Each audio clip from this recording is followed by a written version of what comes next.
Aula 205, Técnicas de lápis de cor 2026. Esse vídeo deveria durar 1h30, mas foi acelerado para o dobro do tempo. As cores que vamos usar serão magenta, um vermelho, amarelo e o ciano. Quando nós misturamos o ciano com o amarelo, fica verde. Quando misturamos o amarelo com o magenta, fica o vermelho. E quando misturamos o magenta com o ciano, fica azul. Mas se você conseguir misturar os três na mesma cor, com a mesma proporção, vai ficar preto. Nós vamos usar, de todas essas cores, apenas as primárias. Para dar uma ajudinha, apenas um vermelho e um azul. Mas, fora isso, as primárias não terão nenhuma outra cor, como preto, verde, roxo, violeta ou até o branco como misturador. Essa pintura não será completamente acabada porque é muito pouco tempo. Esse vídeo está acelerado, mas mesmo assim, 1h30 para lápis de cor é muito pouco tempo. Porque lápis de cor é bem demorado para você conseguir um resultado satisfatório. Seja bem-vinda, Leia. Agora nós estamos procurando um rosto que tenha uma sombra, que seja uma coisa interessante para a gente pintar. Esse rosto me parece o ideal. Ela tem uma boa sombra, ela tem uma cor que nós não temos aqui na nossa paleta. Então, aqui no Pinterest tem 3 pontinhos que eu clico e eu salvo. Depois eu vou no arquivo de fotos ou na galeria e procuro a foto que eu abaixei. Aqui está. Então não tem perigo nenhum de perder porque já está no meu celular abaixado. Normalmente eu aponto usando estilete, mas como sei que a maioria não tem estilete em casa, vamos usar um apontador para apontar os lápis. Nas provas em universidades e faculdades estaduais, federais e até municipais, existe um teste que você faz uma prova de desenho e não é permitido usar estilete, mas pode usar o apontador. Agora vamos rever a regra de proporção. Eu vou usar esse lápis aqui como um compasso para ver as medidas e comparar. A parte de baixo do olho até o queixo, a mesma distância da parte de baixo do olho até o topo da cabeça. Ou seja, a parte de baixo do olho central está no meio. Eu faço essa marcação aqui. Um pouco maior o desenho. Não posso fazer muito grande porque, como eu disse, lápis de cor demora demais. Então, no tempo de 1h30, nesse vídeo acelerado, a gente vai usar nesse tamanho, ampliando só um pouco em relação ao celular. Eu vou comparando todos os tamanhos. Não vou fazer o tronco, apenas o pescoço. Assim eu vou contando, vamos descobrindo o tamanho, marco aqui em 4 partes, faço a marcação da boca, faço a contagem da testa. E não tenha medo de errar. Na arte a gente sempre dá um jeito. A proporção de rosto é uma coisa que nós temos que voltar sempre a estudar. Verificar o tamanho, o olho no meio, o nariz fica 2/3. São tamanhos padrões, a não ser que a pessoa dê uma pequena virada no rosto para cima. O que aconteceu com essa foto? Aqui, ó, é um chute. Eu faço o traço dentro das medidas, mas a forma é um chute. Agora veja o olho. O olho está nessa inclinação. Inclinação é um outro ponto importante que nós temos que conferir. A gente faz o traço da inclinação, encontra onde está a orelha, que seria da altura do olho até o nariz, mas levando também em conta a volumetria do rosto. Novamente eu digo, vocês precisam estudar proporções, inclinações, formas e também ir naquela parte da volumetria dos nossos estudos para acelerar mais o desenho. E fiquem atentos, não somente na proporção, mas na anatomia do rosto, como o zigomático, essa volta, a entrada do orbicular do olho. Tem um truque eficaz. Se você tem esse recurso de usar a tela do celular e não está vendo o modelo real, você pode ampliar a foto até ela ficar no mesmo tamanho do desenho. Às vezes não consegue ampliar num limite, porque o celular não deixa você ampliar mais do que esse limite. Por isso você precisa recortar a cabeça para poder ampliar até chegar no limite. Olha, está o mesmo tamanho essa largura da foto. Então nós temos o suficiente para poder trabalhar a foto e o desenho. Estou então passando as medidas por transferência, não é bem uma proporção. Quer dizer, é uma proporção de igual para igual. Isso vai acelerar o desenho e é o que nós queremos. Como eu disse, o lápis de cor é um trabalho muito complicado, muito demorado. Treinar segurar esses 2 lápis como se fosse um hashi, fazendo o ângulo e passar a medida de um canto para o outro, é como se estivesse usando o compasso. Antigamente o pessoal fazia isso para medir as coisas no mapa.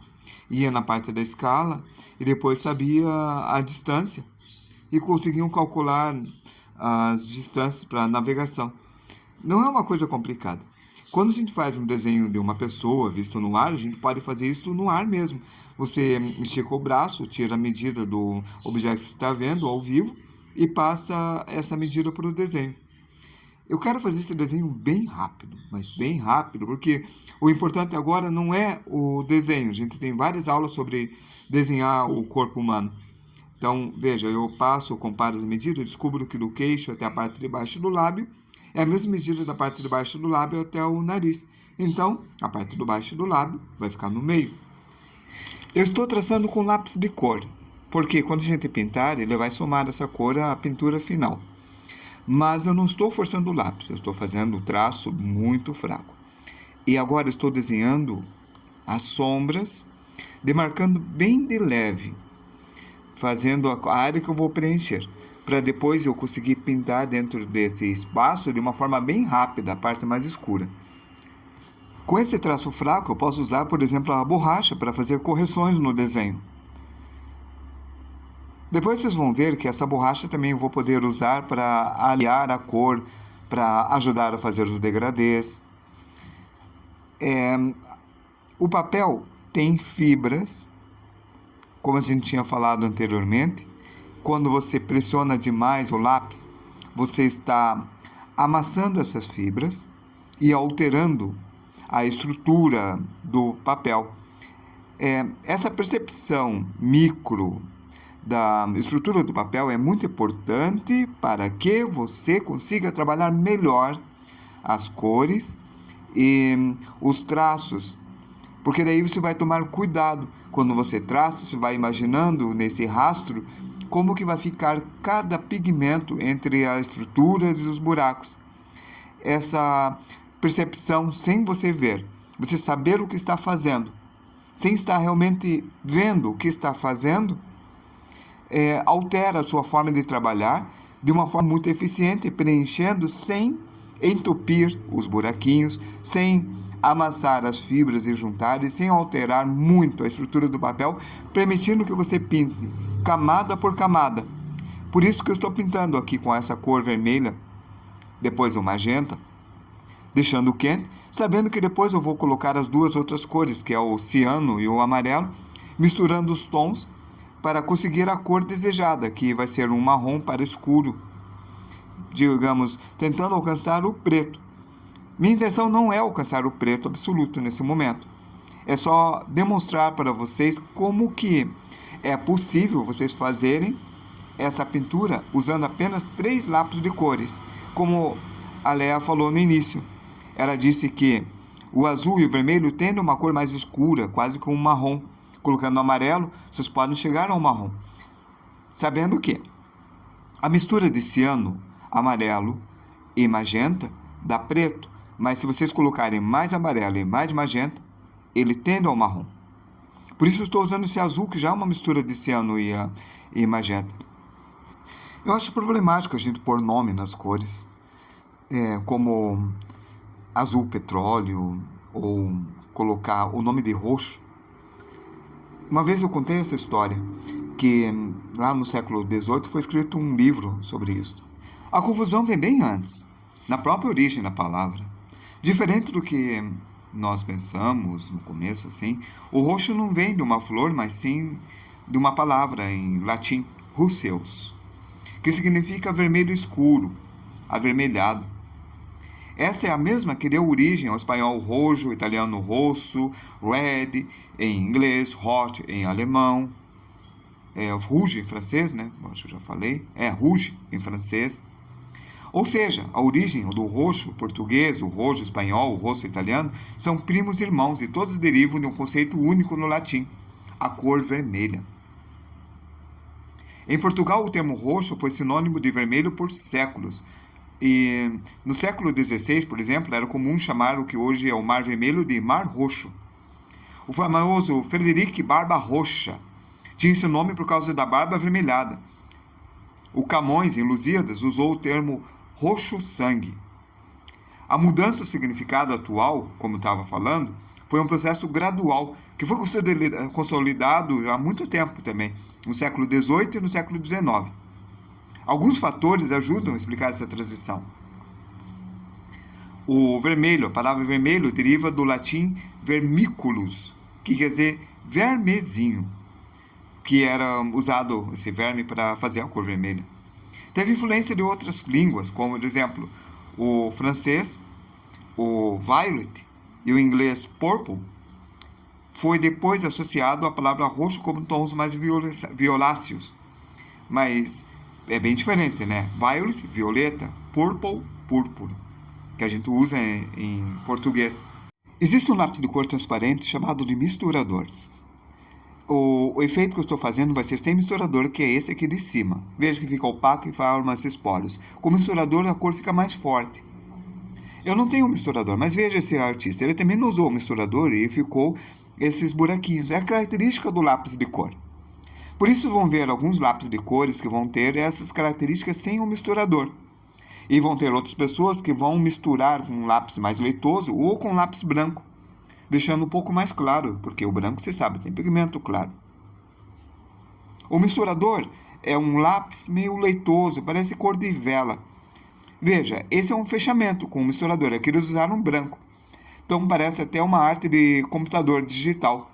Aqui então é mais demorado, é feito por camadas, para que não haja saturação do papel. Então eu pinto de uma forma leve, fazendo a mistura das cores, sem usar o misturador e sem apertar o lápis. Principalmente porque eu estou usando as cores ciano, amarelo e magenta, e o vermelho como um pequeno atalho. Eu quero que vocês me perdoem por isso. Porque se eu começar a colocar muitos lápis, ele vai saturar os furinhos. Dá uma olhada agora, chefe. Você falou que está ficando meio violáceo. Percebe que agora o tom começou a ficar um pouco mais escuro, tendendo para o marrom depois que eu tinha colocado o amarelo? Realmente, se vocês usarem direto a cor marrom, vai ser muito mais rápido, porque não precisa fazer essa mistura. A proposta da nossa aula é demonstrar como fazer a mistura de lápis de cor e como fazer isso de uma forma mais reduzida, que também vai servir depois para a gente fazer as coisas com tintas. Falando financeiramente, vocês fazendo trabalhos de lápis de cor não é muito comercial. Não porque não atrai a atenção, mas porque demora demais. Não importa se vocês vão usar um lápis mais forte, se vão usar misturador, se vocês têm uma técnica mais rápida. Vocês estão fazendo aqui a passagem a partir de uma ponta fina no espaço, usando as cores. Olha, esse é o marrom, que eu não estou usando, só para mostrar o tom, a semelhança. Eu estou usando somente essas três cores, às vezes um pouco mais forte, como esse azul, um pouco mais escuro, e o vermelho no lugar do magenta.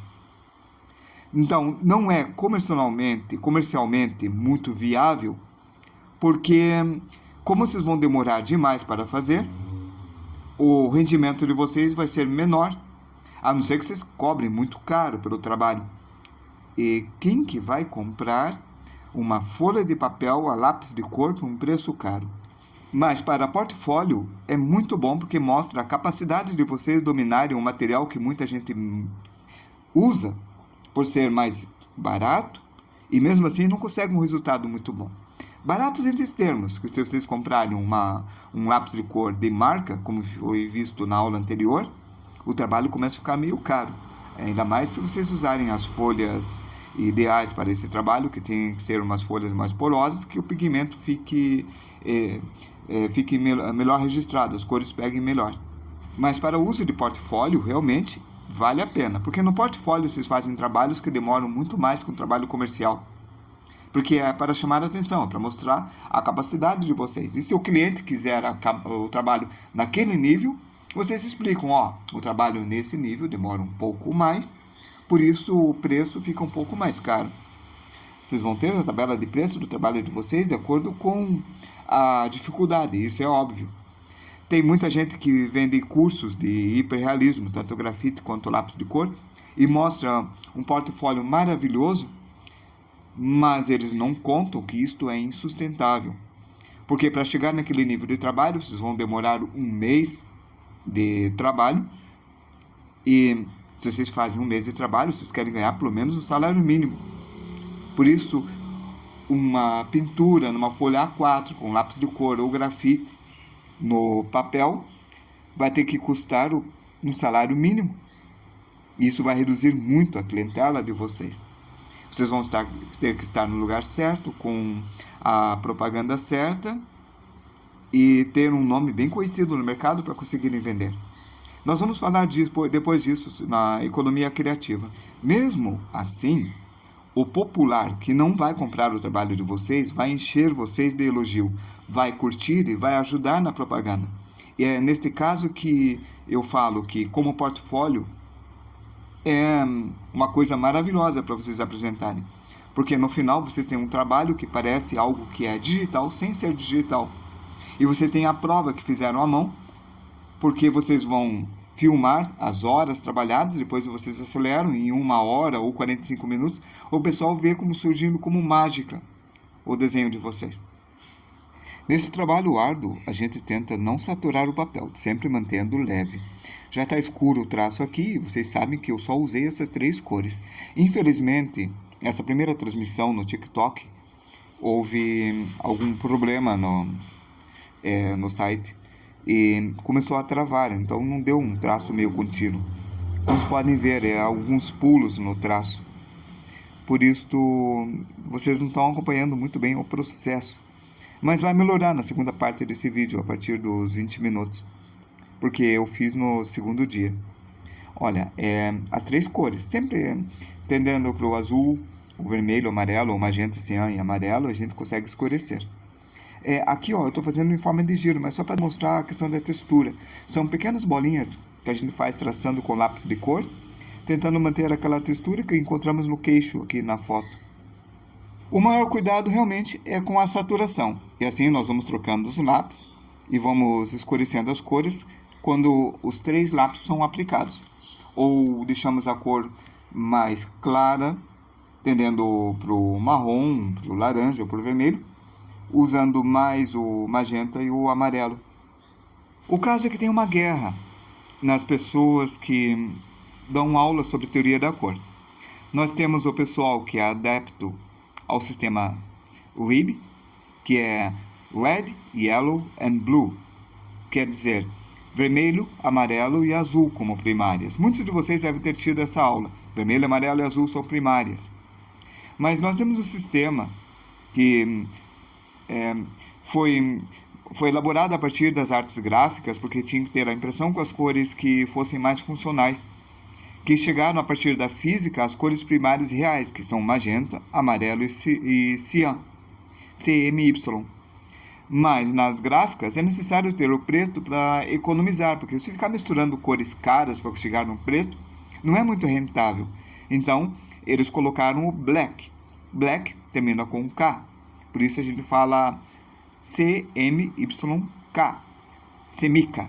Como a nossa aula é de Concept Art e ele está muito vinculada à indústria, é bem importante a gente manter os termos corretos, que é o magenta, amarelo e cian. E eu vou me esforçar para passar essa ideia para vocês, porque, sinceramente, amarelo mais azul não vai ficar violeta, não adianta. Não funcionou na sala de aula, não funcionou quando vocês sentaram. Por isso, só porque a professora diz que funciona, não quer dizer que é verdade. Para vocês fazerem o violeta, tem que ser magenta e cian. Então, até o início do século XVIII, o roxo ainda foi usado no sentido de vermelho, mas a forma cada vez mais marginal. No final do século XIX, a mudança já estava praticamente completa. O significado antigo passou a ser registrado nos dicionários como um arcaísmo. E esse legado da confusão no Brasil foi a mudança semântica em Portugal, que criou algumas situações curiosas no Brasil, onde a palavra roxo só chegou com seu novo significado. Por isso que eu comentei terra roxa, que é um solo avermelhado e fértil no interior de São Paulo, aqui no Paraná, onde eu estou, aqui em Londrina, nós falamos a terra roxa. E esse ganhou esse nome porque os imigrantes italianos também chamavam de terra roça, terra vermelha, e os estrangeiros não fizeram essa mudança. Foi apenas na língua portuguesa. Então, os brasileiros, ouvindo roça, entenderam o roxo e batizaram a cor com a cor real, a cor verdadeira, que agora aqui é considerado arcaico. Olho roxo, a mancha roxeada no hematoma é, na verdade, uma mistura de sangue vermelho com a pele, resultando numa cor que aproxima o que hoje vamos chamar de olho roxo. Ficar roxo de raiva. A pessoa não fica roxa, ela fica com o rosto vermelho. E essa expressão se popularizou justamente no período da transição. Era a ideia de que a pessoa ficava com o rosto vermelho. Então, a cor roxa do antigo, que é tanto da raiva. E o que quer dizer vermelho? A origem é do latim vermiculus, que significa pequeno verme. Os romanos, que ao verem os pequenos bichinhos, o chamaram de verme, daí o nome da cor. Por isso, se alguém chegou a essa mesma conclusão que eu, está correto. A palavra roxo é um verdadeiro fóssil linguístico que viajou no tempo, que nasceu do latim para descrever vermelho. Em Portugal, seu significado mudou e as línguas primas mantiveram. E também as línguas germânicas e britânicas, que tiveram certa influência, mantêm o R, o red, o roto, o rosso, o hot, o rouge. E por isso que tem essa confusão linguística. E também é importante salientar, magenta, amarelo e cian são primárias. Se vocês forem trabalhar com a indústria, tem que saber disso. As marcações no pote de leite, quando vocês abrem, vocês vão ver essas 3 cores como primárias. A impressora, vocês vão comprar a tinta magenta, amarelo e ciano, vão comprar vermelho, amarelo e azul. O lápis de cor é visto principalmente como uma ferramenta escolar, mas é um meio expressivo e versátil na mão dos grandes artistas. A gente falou de hiperrealismo e eu falei que não é muito comercial, mas nós temos pessoas que trabalharam com hiperrealismo e fotorrealismo. Tem o Marco Mazzoni. Marco Mazzoni é um italiano, busquem depois, que ele mescla retratos surreais, o que eu acho interessante, porque você sai de uma mera cópia de foto. Também tem o C.J. Hendry, da Austrália, que ele faz um trabalho bem meticuloso e detalhado, de uma qualidade quase que fotográfica. E como eu estou falando sobre camadas, ele faz exatamente isso, usando múltiplas camadas de cor. Tem o Alessio Riccio, com 2 Cs, Riccio. Alessio com 2 S, Riccio com 2 Cs. É da Itália também. Ele é um artista figurativo e se especializou em arte realista. Também nos Estados Unidos tem a Jessie Lane, Jessie com 2 S, Lane. Lane é reconhecido como um dos principais artistas de lápis de cor do mundo. Mas ele faz um retrato provocativo. E isso faz com que ele ganhe prêmios. Então, veem, quando vocês abstraem ou vocês tornam meio surrealista ou usam como material de provocação, aí sim é um sucesso garantido. Tem a Elizabeth Patterson, com 2 T's. Patterson, é dos Estados Unidos, a Elizabeth Patterson. Ela é conhecida por desenhos fotorrealistas de paisagens urbanas, aquáticas e abstratas. Também essas aquáticas têm a transparência, o brilho, e é isso que nós buscamos, né? Buscamos coisas que mostram que a gente tem uma capacidade de fazer qualquer coisa. No realismo contemporâneo da natureza, já que a gente está falando sobre paisagem, tem a Krista Oremus, que ela foi premiada também, que ela retrata obras selvagens, retratos de animais, transmitindo muito calor e muita alegria. O Lynn Stephenson, L-Y-N-N, Stephenson. Stephenson é o mesmo sobrenome da maior estrela do universo, né? A Stephenson. O universo detectado, deve ter maior, mas é o que a gente conseguiu encontrar na observação astronômica. Bem, o Lynn Stephenson é célebre por sua natureza de arte de natureza. Ele faz umas cores vibrantes, e como vocês podem ver, lápis de cor tem essa história de buscar cores vibrantes. E tem essa qualidade pictórica muito semelhante às ilustrações. A Monica Willes, W-I-L-E-S, é dos Estados Unidos. Cria arte realista inspirada em pássaros e animais. capturando os detalhes excepcionais, a profundidade, e ela busca o emocional. A Anne Kaulberg também é uma autora que é uma referência no meio, porque ela é autora de livros e ela é fundadora de uma revista chamada Colored Pencil Magazine. No abstracionismo e no expressionismo, aí nós temos pessoas que variam um pouco, sabe? Não é só lápis de cor. Então você tem o Per Adolfsen, P-E-R, depois Adolf Sen, S-E-N no final de Adolf. Ele utiliza de lápis e giz de cera para criar paisagens com um esquema de cores incomuns, texturas hipnóticas. Inspirado naquele expressionista alemão, o Eduard Munch, que fez O Grito. Bom, a Mara Held, dos Estados Unidos, que ela faz formas precisas e delicadas com lápis de cor sobre uma base de têmpera de ovo. Então, você tem aqui uma técnica mista, criados em obras que irradiam a partir de centro esférico. Têmpera também é a mesma coisa que guache, tá? Só que aqui especifica como têmpera de ovo, é isso que eu estou especificando. No Brasil, vocês conhecem o Cândido Portinari. Ele usou lápis de cor para fazer um trabalho artístico em diversos de seus desenhos. O Luanderson Santos. Então, tem a Vida Tropical e obras de desenhos figurativos e coloridos que vão mesclar o realismo e elementos abstratos. Rafael Carneiro, que é de São Paulo, utiliza o lápis de cor. O uso comercial da arte ou da pintura está muito vinculado à publicidade, mas não é uma coisa nova. Vocês lembram aquela pintura do Napoleão, que ele está sobre o cavalo? Tem várias cópias dele, eu acho que é 5, 6, eu não lembro. E essas cópias eram para ser colocadas nos prédios oficiais para fazer a propaganda de Napoleão Bonaparte e do estilo francês, porque eles conquistaram e colocaram a filosofia, a sua política em outros países. Por isso vão ter o Napoleão com cavalo branco, cavalo bege, cavalo marrom. Aqui no Paraná tem a Caroline Guillain, que é uma professora e artista. Ela pintou com lápis de cor. Ela tem obras expostas até no Museu do Louvre, em Paris. Caroline Guillain, com 2 L's.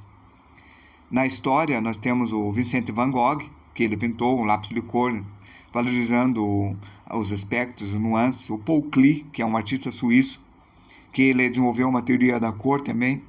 Produziu vários trabalhos com lápis de cor. O Karl Lagerfeld, que é um estilista alemão, e um desenhista bem talentoso, ele utilizava o lápis de cor. Então, essa lista que eu coloquei mostra que tem uma diversidade, vários estilos possíveis com lápis de cor. O traço rápido do Van Gogh, as camadas hiperrealistas do C.J. Endre, é um meio que desafia a ideia de ser apenas um material infantil. Então, ela é uma ferramenta poderosa de expressão artística. Mas o lápis de cor é muito trabalhoso. E cada obra pode levar centenas de horas. Os artistas que se dedicam para ele, para sobreviver, e alguns conseguem prosperar, não dependem disso como uma única fonte de renda. Eles constroem um ecossistema financeiro em torno de sua arte. Então, se você quer usar o lápis de cor, porque você vê muita gente fazendo lives aqui no TikTok ou no YouTube, precisa saber como que eles fazem. O preço de uma peça hiperrealista vai refletir, como eu tinha dito antes, o tempo e a habilidade. Artistas renomados vendem suas obras por dezenas e centenas de milhares de dólares, como a C.J. Endre, que eu falei, vende o desenho por até 300 mil dólares. Então, as reproduções. Vocês podem fazer um lápis de cor, depois vocês escaneiam e depois vocês fazem o print, que é uma renda passiva crucial, que mantém um lucro constante, colocando em camisetas, livros de artes, edições limitadas de gravura. Por exemplo, vocês fazem 20 impressões e vendem cada impressão por R$100. Você já tem R$2.000 só com impressão, que é bem rápido de fazer. ou até mais caro, dependendo do nível da impressão e do tamanho. Comissões personalizadas. Você vai fazer retrato de pessoas e animais de estimações para ter um fluxo de caixa previsível, mas olha o preço. O preço que a gente encontra no mercado é de 500 a 2.500 dólares. Estou falando dólares, não reais. E como eu disse, muitas dessas pessoas que fazem é para portfólio, para fazer, ensinar e fazer cursos. Então aqui no Brasil você vai encontrar muita gente fazendo isso. Cursos e workshop. Porque não é muito rentável aqui no Brasil você fazer para vender, porque vai ter que ter um público bem específico para conseguir vender a 500 a 2.500 dólares. Então, nós temos os workshops, cursos online, os livros instrutivos, as revistas especializadas, como a Color Magazine, da Anne Kalberg. Também temos as plataformas digitais, que têm as redes sociais, que elas são vitais para a divulgação. E também tem aquele lucro indireto com financiamento, como o Patreon, que, como eu disse, atrai muita gente, o popular atrai muito. Aí permite que os fãs apoiem os artistas com uma assinatura mensal. A pessoa depois dá como prêmio, ou seja, você não está vendendo a arte, você está sendo patrocinado para fazer a arte. O que você dá em troca? A visualização. Então, tem uma outra plataforma também que é o Kickstarter. K-I-C-K Starter, S-T-A-R-T-E-R, tudo junto, que ajuda a financiar os projetos específicos. E também, como falei, é para portfólio, então você tem exposições e colaborações. As exposições em locais não convencionais geram muita receita e visibilidade, porque você tem a colaboração com as marcas famosas, como a Christian Louboutin, se escreve Louboutin, ou a Derwent, que também vende os lápis, que eu comentei desses lápis no vídeo anterior, que era sobre o instrumento. Então, elas também são fontes de renda e de prestígio.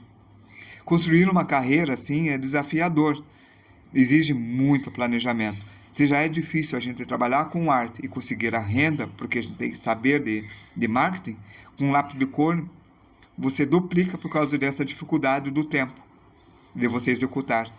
Por isso, quando começar, vai ter que ter um trabalho paralelo e vai ter que investir as economias no início. A chave do sucesso está em diversificar a fonte de renda. A gente vai repetir isso quando a gente falar sobre economia criativa. Para usar essa habilidade técnica não apenas como um fim, mas como base para um negócio criativo e multifacetado. Como eu disse, muita gente faz lives usando lápis de cor. E tem um coração dessa filosofia do desenho com lápis de cor, que é sobre pressionar com força e preencher o papel só de uma vez, sem aquele cuidado meticuloso das camadas que eu estou comentando. É uma abordagem mais direta. Tem um termo em inglês para isso. A tradução seria empastoado, porque você está colocando uma pasta de cor, está colocando a cera muito rapidamente. Aí você consegue aquela cor mais forte, mais rapidamente. E o termo em inglês para isso é burnishing. B-U-R-N-I-S-H-I-N-G. Vamos analisar essa técnica, as nuances e esse eterno dilema entre velocidade e qualidade. Uma vez que você constrói com pressão intensa, sem camadas, você tem uma maior velocidade, ao invés de construir uma cor lentamente com traços leves sobre posições translúcidas que eu estou fazendo aqui, que se chama de glazing, G-L-A-Z-I-N-G, que é uma técnica mais clássica. Então, o artista que usa essa pressão máxima já deposita uma carga pesada de pigmento de cera logo na primeira passada. Ele literalmente achata a gramatura da textura do papel, criando uma película cerosa e opaca. O lápis age quase como uma tinta pastosa ou até um giz de cera. E isso tem essa vantagem dessa abordagem direta, porque você tem um resultado imediato, vibrante, a cor aparece com toda a sua saturação desde o início, não há frustração de aplicar a camada leve e ver o branco do papel aparecendo por horas.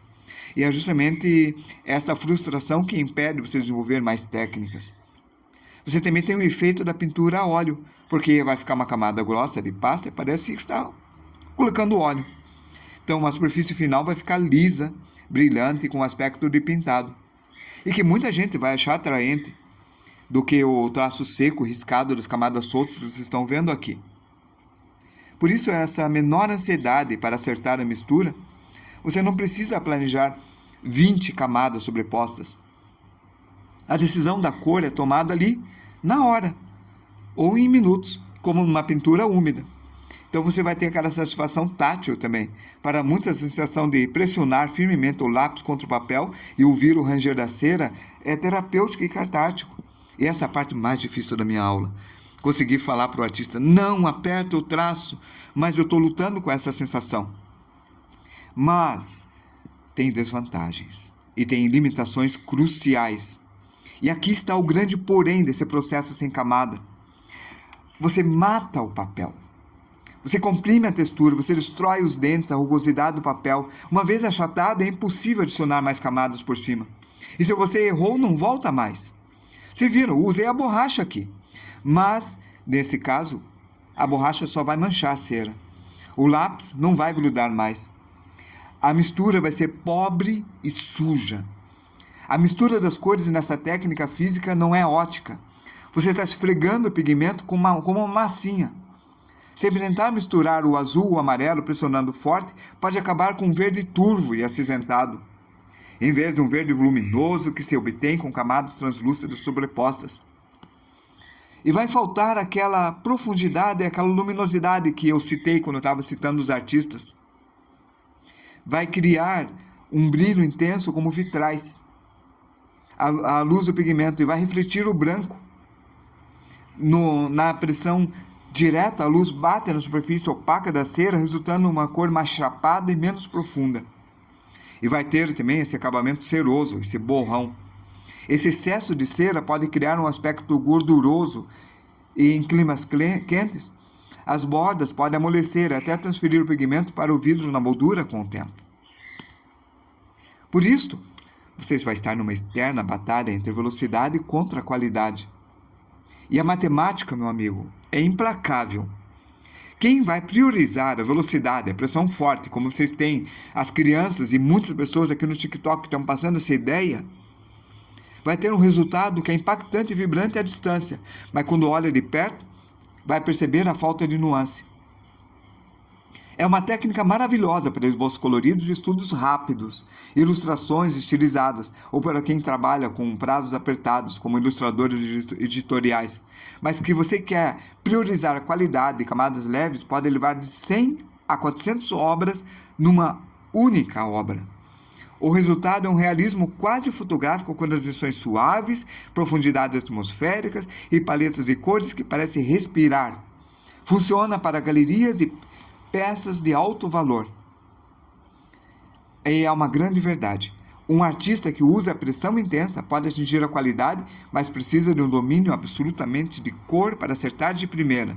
Além de usar pastéis de texturas grossas como pastel matte ou Stonehenge, que suportam esses abusos, já o artista de camadas consegue consertar os erros ao longo do caminho, pois sempre há espaço para uma nova camada translúcida para cobrir a anterior. Eu não tinha falado dos papéis, mas agora eu falei. Então, se você encontrar um meio termo das técnicas para construir essas técnicas, sem usar apenas um ou outro, você vai fazer o seguinte. Você vai começar com camadas leves, como eu estou fazendo, soltas para construir a base de cores e claros escuros. E na reta final, você vai aplicar pressões fortes com lápis branco e cinza e o lápis incolor, ou o lápis incolor, o blender, para queimar, que é o burnish, B-U-R-I-N-S-H, queimar a cor, a superfície, unificando as camadas e misturando os riscos do papel com aquele acabamento liso de pintura. É um método que muita gente aqui no TikTok também usa, porque priora pela velocidade e assim torna mais comercial. Ou seja, esse pessoal, que é um pouco mais avançado, não ignora as camadas. Eles vão usar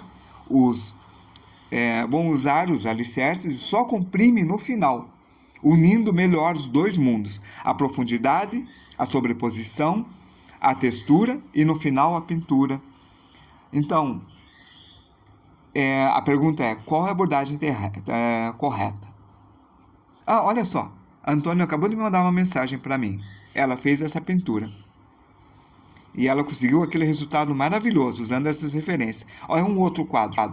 Eu estou mostrando para mostrar como o uso da referência e a modificação torna uma coisa muito melhor. Eu tenho que dar uma olhada daqui a pouco nas mensagens dela, mas vamos acabar a aula. A Antônia usa várias referências e cria uma obra original. E ela modifica, mesmo quando ela utiliza umas duas referências. Então, se você quer vender obras rapidamente e criar conteúdos nas redes sociais com alta rotatividade e gosta de uma estética mais expressionista e ousada, pressionar o lápis pode ser perfeitamente válido. Mas se você busca hiperrealismo, a sutileza, a longevidade da técnica das peças para a cera não derreter, ou amarelar, ou oxidar, vai precisar fazer as camadas cuidadosas como muita gente ensinou durante décadas e talvez até o século. Então o erro não está em impressionar ou não, está em não saber quando parar. O artista que só pressiona forte muitas vezes acha que a obra está pronta em 2 horas, mas se desse um passo atrás e avaliasse com calma, veria que faltam 3 camadas de sombra para dar volume. No fim, a pressa vai ser sempre a inimiga da perfeição. A técnica direta é uma ferramenta poderosa, desde que você saiba e vai fazer a escolha estética, e não um atalho por preguiça. Então é aquela velha história, né? Que se você quer detalhar melhor os tipos de papéis que suporta cada uma dessas técnicas, ou vai ter que escolher um papel melhor. E que mais? A história que eu quero dizer é que as técnicas são muito importantes. E se você quer quebrar regras, tem que conhecer as regras, tem que estudar elas antes. E só depois você pode tentar fazer como os iniciantes, porque você sabe tudo o que você está passando naquele momento. Na próxima aula vamos falar de materiais. Me segue, me curta e me compartilhe.